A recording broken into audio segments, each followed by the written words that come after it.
Good morning, good afternoon, good evening, whenever you are, wherever you are. I'm Malcolm. It's good afternoon here, Malcolm, and good morning to you. I think if you're in Florida, yes. Yeah. It is. It is. So, but we do record these, of course, and people are replying back whenever but yes, good morning to me here in Florida, and of course, good afternoon in the UK, and good day, good evening, good whenever to all of our listeners and viewers and subscribers.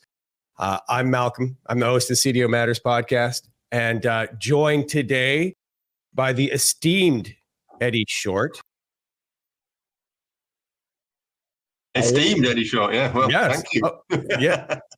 Well, you are. We're gonna talk about your background in a little bit.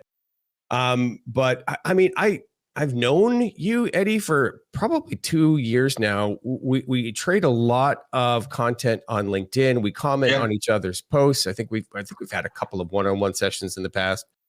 I look through past guests of the podcast. And it's like, I can't believe I haven't talked to Eddie. So I'm glad we're getting a chance to be together today and have a chat. Couple of data nerds like ourselves. You've got a long history in the world of data and analytics. You've been a CDO multiple times. You've been a consultant. Tell us just kind of a little bit about your professional evolution, Eddie, and where you are now. Yeah, so very quickly, started life as a chemical engineer for Mobil Oil, which is now ExxonMobil. Worked for them for 4 years. Say one of the feature of my life back in early in the 90s, it was like, if you wanted to get involved in our large SAP program, you need to have 20 years in the business or become a consultant. So I went and became a consultant. So I worked for KPMG the first time, did a lot of the classical end user computing stuff, and then it became early days of the .com era. So I became remorphed as an e-business, e-commerce strategy consultant, and did a number of things for them. And then I was poached by what is Sema Group, which is now Atos, to basically help build their UK e-business practice. Built that up in the late 90s. I had a couple of attempts to make some money myself in the .com era, failed miserably. And in 2001, I ended up at Ernst & Young, Ernst & Young Consulting was bought by Capgemini. So when I arrived, it was CGUI, Capgemini Ernst & Young. And all that I built my first AI system or expert system at university in 1989. To design distillation columns as an engineer, and I did a number of things around data, but I went mainly full-time into data in the early 2000s because I was a director in their technology strategy practice. 18 months in, they asked a number of us to do strategies for what we were going to do, and I got data. They seemed to like the strategy, and they said, would you like to run the business? And I inherited initially 6 data migration guys. 6 data, and they were some crazy people, and we went basically back through the value chain over the next 2 or 3 years to build out, you'd say now, what we called at the time business information management, because I picked up quite early on some unstructured guys, and we did document and records management. I built a thing which is seminal to this. 2004, I became a vice president, and I built a point of view called creating the intelligent enterprise. And then originally it was from business intelligence to intelligent business. But my boss at the time said, Eddie, half our clients are in the public sector. If you call it intelligent business, they won't get it at all. So let's call it intelligent enterprise. And that was, I would call it then an early data and information strategy methodology. But yeah, we were doing structured, unstructured data. We called it mashups in those days, not big data, bringing together different types of data. And I went from being UK to being global leader for Capgemini, what is now their data and analytics practice. We largely served CIOs. And at that time, I remember you were probably a Gartner analyst at that time. It's kind of saying in various Gartner meetings and trying to get into the magic quadrant for services and saying, oh, yes. Can't we get a different title for this? Because, CIOs, they don't do data. And actually data, we're trying to exploit data and turn it into information. Can't we be the CIOs?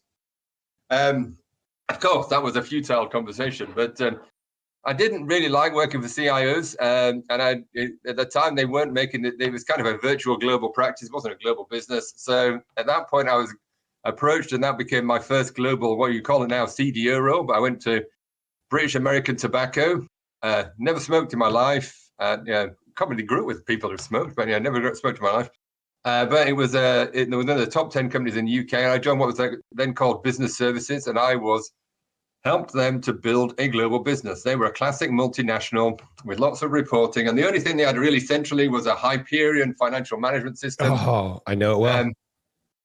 And we spent over 3 or 4 years, about £100 million, not all new, but I basically consolidated a bunch of investments, presented to the board, sponsored by the COO, and we worked with finance, marketing, operations, supply chain, as well as IT to build this infrastructure.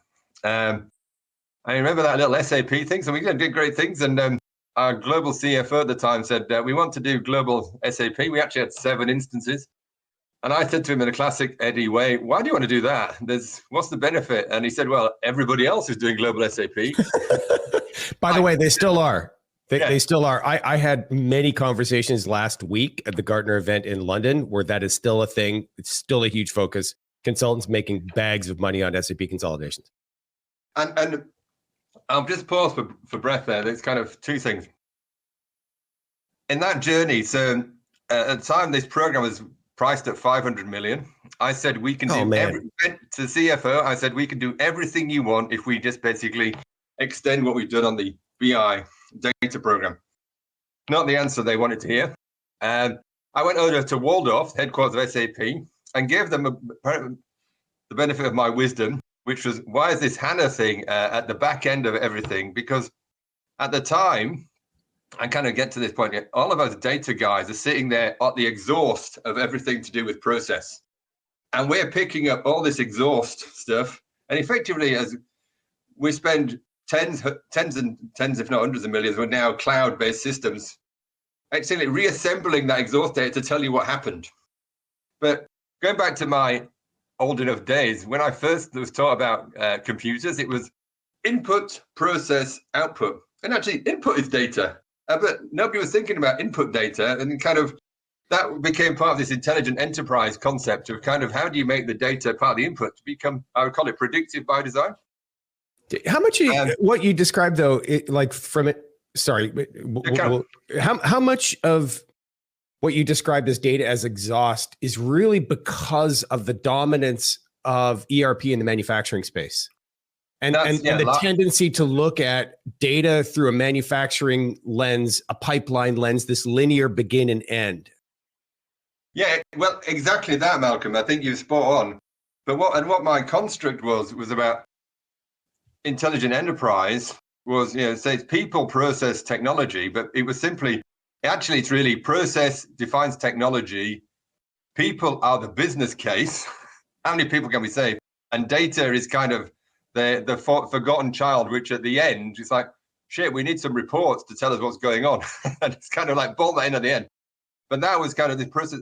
And when you actually think about it, having done my MBA and all these things, it's kind of like, well, it's this process thing. As you say, it's a 19th century construct for how you basically scale a manufacturing business. And yeah, I worked in BAT at the time, but now increasingly in the UK, it's 85% of the economy is services. In the US, maybe it's 82, 83. It's like it's not fit for purpose model. And when we super forward ahead, you think about multi-channel, omni-channel. If you try to map out process in the traditional way and design systems, this does not work. Basically, we have different channels. We have phone, we have apps, we have web, we have social. And what you're talking about in a modern system is journeys of customers through all those different channels. And actually that zooms you into, you really need a data-driven or data-enabled model, and you increasingly need AI to work out which is the right routing through that. And actually, you don't need process. What you actually need is kind of real-time orchestration. You need, for some regulated industries, you need to be able to spit out what were the steps, there's process steps to tell the regulator how you actually got from A to B. But process is that kind of structure. And what's happened in many businesses is and I go back to the start of my career, Michael Hammer, re-engineering the corporation. That was all about, let's obliterate processes. But actually that was the genesis of the ERP revolution, where largely what we did was hard-coded processes. And and we did some automation and some efficiency. And in the new world, we can genuinely obliterate processes. So my construct now is kind of zooming forward. It's kind of people, data, AI with process and technology, as I call them, second order. The process is basically you've got to have some things to do the system, and technology clearly you've got to have it. But for most businesses, for most organizations, technology is the table stakes. It's not a source of competitive advantage. You touched on something I'd love to continue to drill on this, and maybe take the entire time to do it, because I think you're touching on something that is really foundational here. This manufacturing centric approach. Let's just loosely say that. The artifacts that it creates, I think, are ill suited for a digital world, and this is basically what you're saying. I would argue that how we approach data management is a reflection of that manufacturing centric approach, and it doesn't work very well. I would argue governance for sure is a reflection of that. I work with a lot of incredibly smart people, and we have discussions about governance as a control mechanism. And in a manufacturing world, it most certainly is, because you have specifications, you have guidelines, you have standard operating procedures, and these are the controls. It has to be here and it has to be here. Otherwise, you're going to produce a product that is suboptimal. And I think that's been applied to data. And I think that does make sense to a certain degree. But if you're an Uber or a Netflix or one of these digital natives that has a completely different operating model, you don't really operate, you don't work that way. And you don't, and you don't need a governance function, because governance is inherent to kind of what you do. Okay. So you were at KPMG, you had this aha moment. That is aligned to what you are now calling the intelligent enterprise. You moved from KPMG into a couple of CDO roles, Aon, Virgin Media. Did you apply some of the things? So basically, to your point about governance, actually, as we passing, when I was at KPMG, one of my other little things was risk and performance, two sides of the same data. I was not a popular partner when I went into one bank and said, "Why are we doing this same project 5 times?" to the lead partner, and he said, "What do you mean?" I said, "Well, we've got a program in the front office, we've got a program in the middle office, we've got a program in compliance, one in risk, and we've got something in IT building stuff. They're all basically solving the same problem." And he said, "Well, he said, if we basically collapse these into one project, which will cost basically about the equivalent of 2 of the 5, we will do everything the customer needs." And it's like, but that's not what the customer, we're doing what the customer wants. I said, well, you should be doing what the customer needs. We're meant to be advisors. It's like, this is not what they want to hear. It's like, but when you actually think about it from a data perspective, certainly in terms of data protection and data governance, the data you need to treat your customers fairly, to know your customers, if the same data you actually need to manage regulators is the same data you need to market and sell. And if you're basically doing this pipeline and thinking, not in the linear process of I need a compliance process, I need a marketing process, I need a sales process, but actually we can do many things. You can say risk is 2 sides of the same coin, and you can, to use an analogy, buy one, get one free almost. You still have to have the outputs that are different. And so zoom that forward.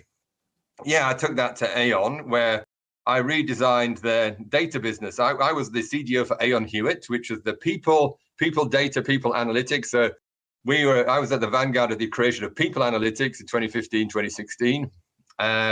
We collected all sorts of data, pay data, assessment data, psychometrics data, and that was a $300-400 million business. We used, but one of the things we had was it was a survey business, and clients said to us, "This is terrible. The surveys are awful. You should be paying us to fill in the surveys." In the end, with and again early stages, 2 data scientists, Google TensorFlow, we basically re-engineered the survey process, so we could just suck data with client permission out of their Workday, SuccessFactors, and all these other systems, and normalize it ourselves, take all the shit away from them, and spit them back the answers. And suddenly, after 2 people in a pilot over 3 months, within a year, we've got increased net promoter score, better value, and we're actually starting to drive more intelligent insights. Also, important is people. When you start to combine all this people data, you can start to look at, what drives people, what motivates people. Now, sadly for us in Aon Hewitt, our main client was the CHRO, not the people you need to do to manage people, unfortunately. Right. They are a compliance function. But when you sell to the business, you can look at what the drives the motivation. So as an example, in a private banking situation, actually with a couple of US banks, we kind of say, we've got all this data about you. And we sat with the COO of this division, and he said, well, my problem is I've got some star bankers, everybody else is median or below. And he said, is there anything you can do to help us look at who are the median bankers that we can move up? Combining all the driver psychometric data that we got from all these different things, we can start to build models, which are not AI. Well, they are AI, but basically say, effectively stratify your people and say, right, actually, with the right training and development, these people can be moved to 80% of the star banker. These can be improved, and in the nicest possible way, these people probably can't be. That was a nice, interesting service. Zoom forward to Telefonica, O2. So that's a $10 billion business. We became Virgin Media O2, and this is a seminal moment for me. And I went in there initially as a consultant, as an independent, to do a data strategy. And after 2 months, I'd done the data strategy. I'd worked with the chief commercial officer, chief marketing officer, chief operating officer, CFO, presented to the CEO. And he said to me, this guy called Mark Evans, he said to me, Eddie, great strategy, but I've seen 5 of these, and I've only been here for 7 years as CFO and then CEO. Oh my. They've all failed. And I look around in our world, there's quite a few people who are looking on their CVs who were at Telefonica in those periods. I'm going, all right, they're trading as being, but all failed. They said, well, what's your confidence in doing this? I said, well, I've done it 3 or 4 times, da, da, da, da, da. But it's like, well, but you're a consultant. We need somebody who can deliver this. Then it came down, would you deliver it? You got to come on board as an employee again. So I came on board as an employee. What we did, and what I did initially was mapped out this journey, and I asked for £5 million, about $6 million, and they said, well, you've got no chance of doing this journey with $6 million. I said, well, yeah, you've got no confidence in this journey. So what I'll do is I need 5 million for 6 months. Let me go away, and we'll work on a number of the use cases. And we worked on things like basic personalization, churn management. Interesting in telecoms, and particularly mobile, the key message was still, how many ads, how many new contracts are we going to get? Yeah. Some basic things around stratifying the customer base and identifying what we call red customers. These are customers we need to get rid of. They cost us money. Every time there's a contract renewal, they're getting a discount. They're asking for more. They're asking for free. They're threatening to leave. Da, da, da. The concept of changing people's mindsets to some people we can get rid of. Because actually, heresy. Yeah, firing customers, that's heresy. Gold customers who actually make us $2,000 customer lifetime value. Silver customers and bronze customers. Let's move these values, because actually we'll drive more revenue and more profit, and actually save money by stopping trying to keep these guys who basically are exploiting the system. It's kind of mindset shift. And after 6 months, funnily enough, they signed up to a 3-year program for 20-30 million dollars a year to deliver what we called at the time omni-channel decisioning, or in fact, we called it marketing speak, campaign management and journey orchestration. But what it turned into was a revenue and customer transformation. And me, the CDO, was the senior responsible owner, dotted into the board and the CEO of, you are the owner of this revenue transformation. So on one side, me and my team, we built a Pega-centric platform, powered with Telium, with some data enrichment from a company called Intent HQ, which are used by a lot of the telcos and banks. Link that into our migration from legacy to cloud-based. We had a Teradata system. We were trying to migrate off that to a cloud-based environment. But what we also did, we basically built an agile business model where we brought together marketeers, technologists, salespeople, and customer service to re-engineer the way we worked and the people worked in order to exploit that. So we were going to be doing sprints and weekly team meetings and looking at how we're going to orchestrate things. So it was a complete business transformation. Fast forward to 2021, we merged in the UK with Virgin Media to form Virgin Media O2, the second largest telecoms business in the UK. And at that point, in this new platform, we had about 500,000 customers on our new platform. Some guys from Virgin Media saying, we're building a new digital business. What we're going to do over the next 3 years is basically build this new platform, and we're going to fold the business into this platform. This new platform, the answer is Google GCP and we're going to put some technologies around it, but we're going to build this state-of-the-art digital platform. And I'm looking, and they said, we like what you've been doing, but frankly, it's old school. It's old school. This is new. Suffice to say, I survived about another 6 months and then left the building. Zoom forward 2 years later, and I'll come back to why I've done that last 2 years. My platform's now running 13.5 million customers, despite the fact that all development was cut off when I left. So it was never properly finished. I won't tell you how much they spent, but it was somewhere between 100 million and 1 billion pounds. On the GCP migration, you mean? GCP, but not just the GCP migration, but all the new platforms. Okay. Yeah. Suffice to say, everybody over the next 2 years, they spent hundreds of millions. Subsequently, everybody's been fired because, yes, they've done the migration of the data to GCP. Value creation, nil point. Business change, nil point. And that's because basically it's like, we're going to build a better mousetrap, and you guys are going to use it because it's so good. It's so great. It's so fantastic. It's like everybody's going, but what's in it for me? What's in it for me? It's this kind of epic fail. And now that kind of takes you to where we first started talking, because in parallel to that, I thought, I've been talking to my time about doing a doctoral program. I thought I need to codify what I've been doing all this time. And so I signed up to do a Doctor of Business Administration in 2021, which is kind of a professional PhD. The theory goes, it's not an MBA. It's not a talk.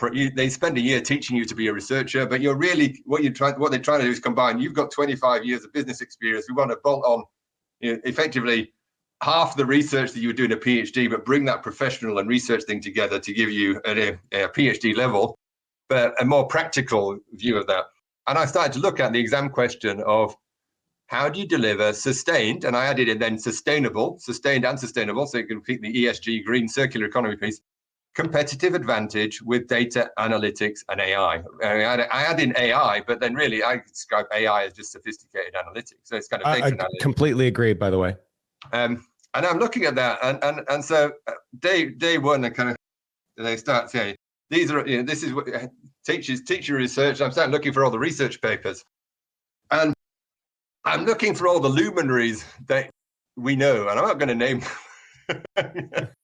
But the luminaries who are writing in Forbes and HBR and writing great articles about fantastic work with data and analytics. I'm looking, and quite a few of these are US professors, and then I'm looking for where are their research papers that they put in, and it's like, again, none, zero academic research.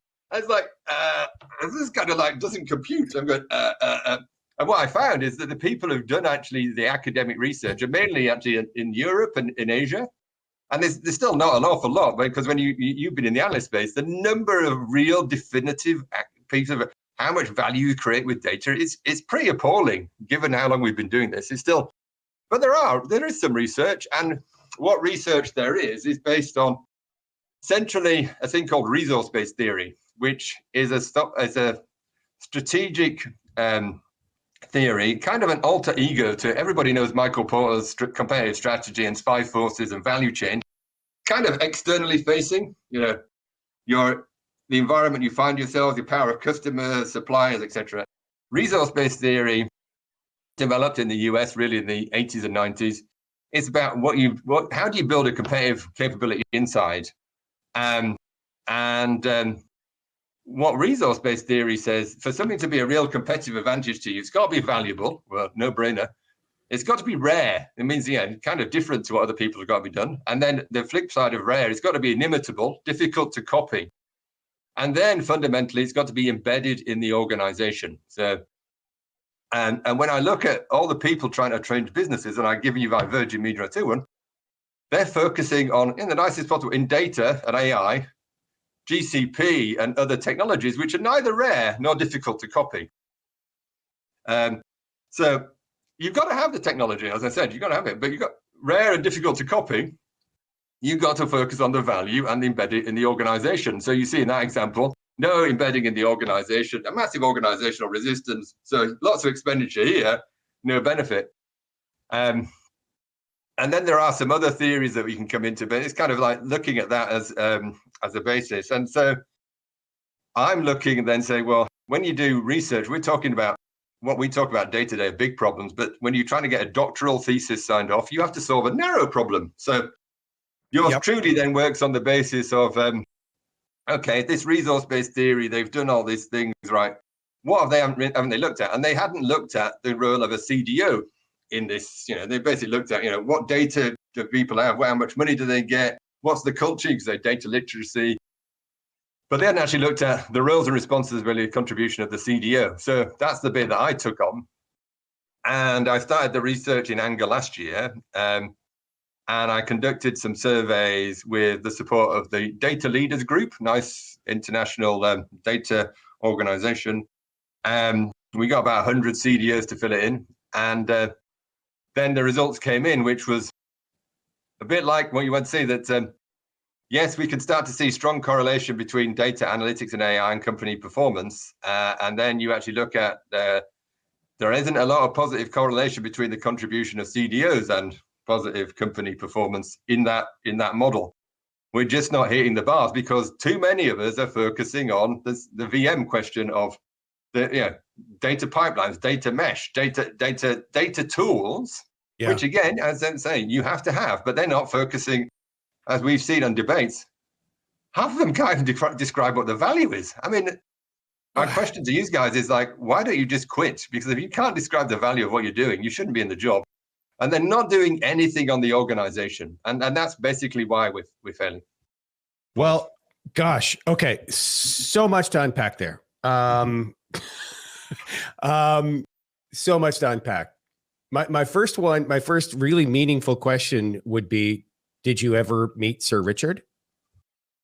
No, I didn't. I never met him because I was in the Telefonica bit and kind of stepped back. We were like Virgin Media and Virgin Media too. They pay about a few £1 million a year to license the brand name, and there are some involvement, but I wasn't. I saw Virgin. I was like, hey, maybe he's on the list to go to space with Sir Richard at some point in the future. Okay, that was me being glib, but man, okay, so much to unpack. Where to start?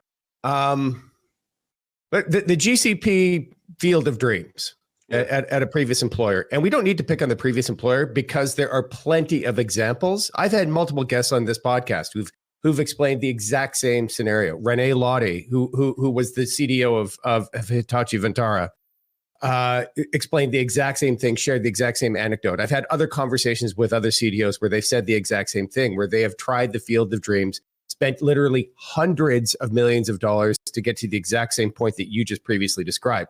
So we don't need to pick on any one company because it keeps happening over and over again. Why? Like, we know these things, these galactic, gigantic initiatives are high risk. We know when we focus on technology, it's a bad idea. We know when we can't articulate business value and we can't tie the spend to specific business. We know these things, but we keep doing this stuff. Like, why? Well, I think if you're in a bunch of industries, say financial services, telecoms, retail, you kind of know these things, but then you see Amazon, you see Google, you see Meta, you see Microsoft, and particularly with Amazon, it's like the Pac-Man. It's a technology-driven business, but it's eating my lunch. So as much as I know, it's like it's like rabbit in the headlights. I need to try and copy them, and they're doing the latest technology. But you'd say they're the classic digital natives. And what I find is that you can import some people from Amazon or Google, but it's like red blood cells. It's a virus, in fact, and the white blood cells resist massively. So you kind of you have to think differently, and it's kind of statement obvious, but people revert to that. It's like, as I gave you the VMO2 one, we'll build a new digital business. We'll effectively create our own Amazon. We'll create our own, and therefore we need the people, the technology to basically do that, and then everything else will be great. It's not. But it's also a way we actually fund and manage these things. So there's a lot of challenges, I would say, in the finance world, because these guys are looking to say, when can I capitalize an investment? And they're looking at technology. We capitalize an investment when it's switched on. It's kind of like, but that's actually That's only the beginning. It's not value delivery. It's just on. Yeah. And they're suddenly saying, yeah, right, you're a year in, we're capitalizing it. You haven't got any benefits. It's like, well, we didn't say we were going to get any benefits until a year in. It's like, but you've chosen to go that way. So there's kind of that other mentality of, we got to basically, you got to get the technology. The technology is an asset, and all this other stuff is intangible. We can't, how do we, we got to expense that when we're not used to doing that. So it's kind of like use or lose. Use or lose. That was every year CapEx. I had use or lose, and it creates these perverted incentives to go buy stuff. Yeah, just and then there is this culture which I see as being a partner in the Big Four, and it's particularly acute in this country that I live in, the UK. It's not so bad in the US, but we have developed a culture of risk avoidance as opposed to risk management. And that is in some way to do with the over-engineering of the finance capability. And so you've got, whereas you might, in the US, you still do a lot of experiments, fail fast, all those things. It's still a bit alien over here, and people are not good at managing it. And then you also look at, there are many things at fault. The Shrek firms, the headhunters, they haven't woken up to this. They're still, and it comes back to what I was saying 20 years ago when I talked to Gartner. By calling it the chief data officer function, it just to a CEO sounds like some technical thing, right? It's like it's like in the technical. So they're going to build some tools. I get that, and I can understand that. Going to buy some tools. I've heard about this OpenAI tool. I've heard about this Google tool. They can buy that, and then we're going to be great. It's like, so even though you kind of institutionally know, there's still like the people at the top, they need simple storytelling messages. And one of the massive failures in the CDO community, and I say, because I'm old enough and ugly enough, so I said 15, 20 years ago, I was known as Mr. Spock by a lot of people because I'd be bringing my data, bringing my evidence, bringing my fact base. And Mr. Spock, you're beating us to death with logic again. It's kind of like, we get that, but it's actually, the CEO wants a story, and they need a story, and actually, you look at most boards, they get the core finance numbers, but most of the conversation is still not really data driven at the board level. It's kind of still storytelling, and so we've got to get with that program. And when you look at the CFOs and others, they've gone through 20 years of leadership programs. We've gone through 20 years. People have gone through 20 years of data mesh training, MDM training. I've now got to use some Python. I've got some SQL, but they haven't learned the leadership skills, which means they can't communicate and operate at that executive committee level. You start to see the same thing on another side. Suddenly, CISOs are really important, but people who can talk about cyber and risk have suddenly been whacked three levels up the organization. It's like, we need a CISO, but we don't understand what they're talking about. but I'm afraid of all of our data getting into the wrong hands. So let's fund this. So that's how I see it. It's kind of this leadership challenge, and there has been this jockeying for position of where do you sit, and kind of, I look at the banks, and then kind of CDO is a second class person in the COO organization, secondary to a lot of CIOs, CTOs. It's just because we've kind of got to the limit of our incompetence, as they would say, and people then revert to, I'll need some pipelines, I need some tools, and as opposed to really just go and talk to the business. That's what I say, the power of Excel. Even with Excel, you can do some great prototyping, everybody can understand it, and then it's like saying, well, if we're going to take this a bit further, we might need something like Tableau or Click or Power BI. And then behind that, we go a bit further, we prove some more value. We need a more sophisticated data capability behind there. But so it's taking people on a journey. It's what's going to go back to my Telefonica thing, the 5 million to do the basics, churn and blah, blah, blah, before the 50, 100 million omni-channel decisioning, because you've taken people on a journey. And that's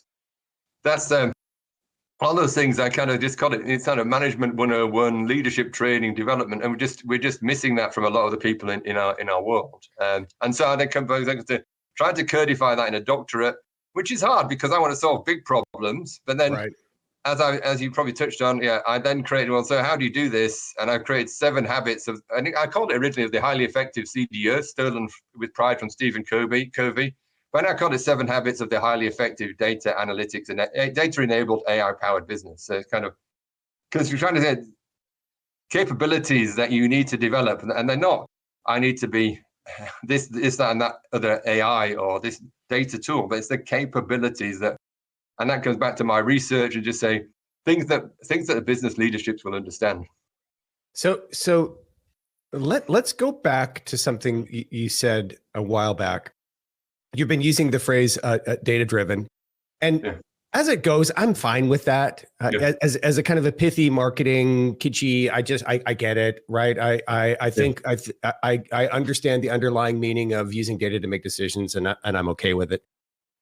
But I think we use that phrase a lot, and I think it's to the point where often it lacks meaning. And you gave a very specific example of that, where you were questioning, for lack of a better word, academic research in the field of data and analytics. Yeah. And this is something that I stumbled on while I was at Gartner, which is we talk a lot about being data driven, right? We data people talk a big game. Yeah. It's interesting because we almost talk about it like it's somebody else's deliverable. Yeah. Right. Like it's not ours. That's what they need to do. We're already data driven because it's in our title, right? And we're data people and we get it. But that's something that they need to go and do. But what I stumbled on is when you peel the onion on some of the data that we have on our own performance, what you find is really, I hate to use the word shocking because that sounds like clickbaity and like just too incendiary. But what you find is that there's really not a lot of data there. I'll give you an example. Gartner does an annual CDO survey, and I would argue, as surveys go, this one's pretty good. They had, the last time they did it, they had an N well over 700 and pretty darn good, and came up with a stat that says only 44% of CDOs feel like they're delivering meaningful value to their organizations. Yeah. But who are they asking? CDOs. Yeah. And what question are they asking? Well, value. I'm like, okay. So first of all, the Dunning-Kruger effect is very real. Yeah. We like to think we are a lot better at just about everything than we really actually are. So the 44% is a self-assessment. And if that's a self-assessment, in actuality, it's probably a lot lower than that. Yeah. And let's press on value a little bit. Oh, okay. Do we have metrics around value? Can you actually say, oh, well, I do, or I am, or I'm not. I'm delivering business outcomes. I put money in the bank. No, we don't, because data people have no data on the value of data. We know this, but every time we ask if you can actually quantify it, answer is no. So in one simple little stat that is being used widely to describe our performance, and I could keep going, right? I could list for an hour. I could talk about studies and surveys that aren't real studies, and where the surveys are vendor commissioned, right? Which are specious from the get-go. Absolutely. But that aside, right? There's not a lot of real data here, right? Like I had to defend a master's thesis, but and I had to defend my conclusions. I had to show data. I had to show real, and there's not a lot of that in what we do. And it's not that hard. I mean, and this is the crazy thing. It's I started in the era of business intelligence, and then it's kind of like, we had to report. We were helping people report the performance of their business. Come back in there, working at KPMG in 2011-12, the data science thing, machine learning arrived. All these people who are suddenly PhD physicists and maths basically told us, you guys are old school. You don't know what you're talking about. And suddenly we created these new analytics things where they didn't measure. They were trying to do really cool stuff. But those are the people who stuck along with the kind of BI. Is kind of like, I'm in the believing of practicing what you preach, and you have to measure your performance. Now, precisely to your point, at the same time, there were lots of other people doing data monetization. We could sell our data, I describe that mainly as like panning for gold, where there's an awful lot of shit, and there's one or two nuggets, and often quite a lot, hardly any nuggets. But that assumes the lawyers will even give you a pan.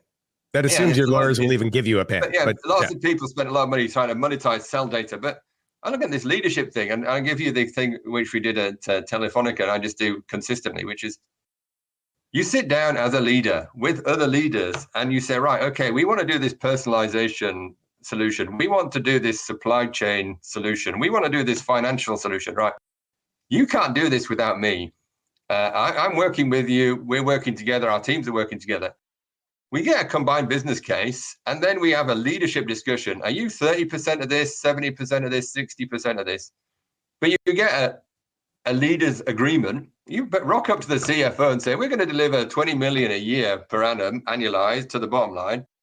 We're both claiming 50% of that. So, and that when you delivered it and everybody looks back, yeah, we've delivered 25. Okay, great. Oh, we've only delivered 15. But you've got evidence that says, we know, you can argue about whether it's 55, but actually, right, okay, I've delivered 12 and a half of that 25. That was my measure. And by going to the board with, I've got the director of customer service, I've got financial controller, I've got the director of sales. We've together have combined this business case. We're signed up to deliver it, and then 6 months, 12 months, 18 months down the track, we've delivered it, we've measured the outcome. As leaders, we share the benefits, and then that's all you have to do to measure the results. And the organization as a whole is a success. But that's my point. It's this leadership lack of leadership skills and ability to basically share and negotiate, which is lacking, because then I built a dashboard and it said, okay, well we built this and we built some data products, great, fantastic, but it's like, who's using them? Who's measuring the value of that? You've got to have other leaders. As I was going to say, one of my habits is you have to be the ultimate servant leader. You cannot deliver any value on your own unless you work for a pure data business. You work for who just sells data like Cantor Research or maybe Bloomberg. But for 99% of you, your success is predicated on doing something with somebody else. Your data plus their function delivers this value to the customer, or this compliance saving, or this cost adjustment. And again, as leaders, you agree. And that's, for me, that's my point about, I come back to my VRIO, resource-based theory. Yeah. If in doubt, we can't measure the value, and we're not doing the change management, what do we default to? The technology, which is not rare or difficult to copy. And that's institutionalized failure, but that's what's happening. It's challenging, it's worrying, it's disturbing, and I'm writing about this, and I just feel like I'm constantly bad cop out there. You're not the only one.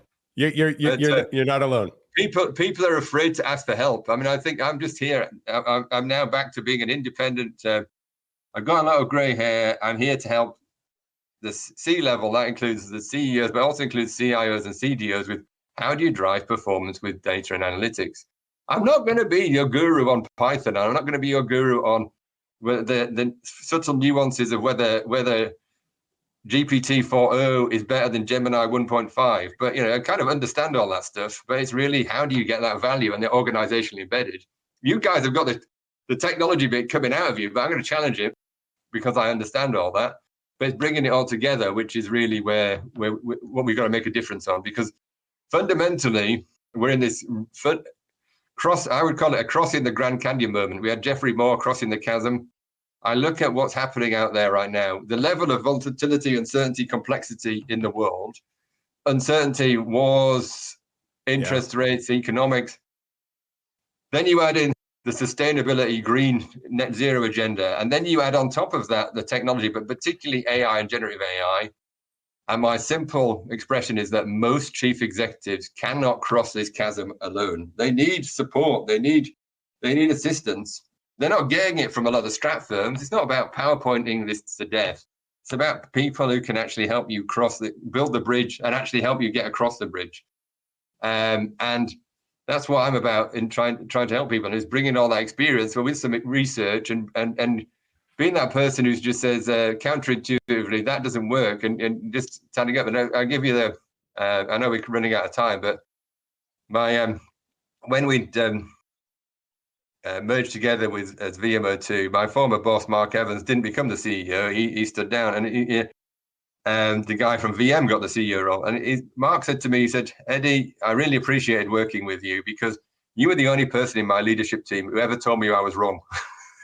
Whoever challenged me, everybody else just go there. Yes, Mark, whatever you want, we'll deliver. And the honesty, transparency, and getting the story across. And I think it comes back to what I was saying earlier. Too much happens at the board and the executive level, which is still great storytelling with, and we rock up with our data and evidence, but we can't tell good stories. We can't operate that leadership level. We've got to cross our chasm as data in the data community to be leaders, truly leaders. And we need to bring that evidence to the guys who are just sitting there with the one-liners. And there's a great book that I recommend everybody to read, which is called May Contain Lies. It's written by a guy called Professor Alex Edmonds of London Business School. And it pops the challenge. We pick up many different ones. I mentioned the American academics in our space who didn't write any academic papers on the subject, but the easy one, which everybody talks about, is the Malcolm Gladwell. 10,000 hours gets you mastery in any subject. That's a classic one which went through boards in the late 2000s. Everybody's going, yeah, 10,000, wow, fantastic. It wasn't based. It was based on a study of a conservatory and basically a music study in Germany, where they just happened to know that people who were in the conservatory had done many thousands of hours of training, but there wasn't any. It was one paper which wasn't even talking about 10,000 hours of mastery, and from that we built an entire. Because Gladwell was a brilliant storyteller. We're here with all the evidence. If we can get to be 10% as good, we got to be better than 1% or 10% better storytellers to get that across and operate at the leadership team to help our CEOs get through the BS into crossing this difficult journey which we're all on.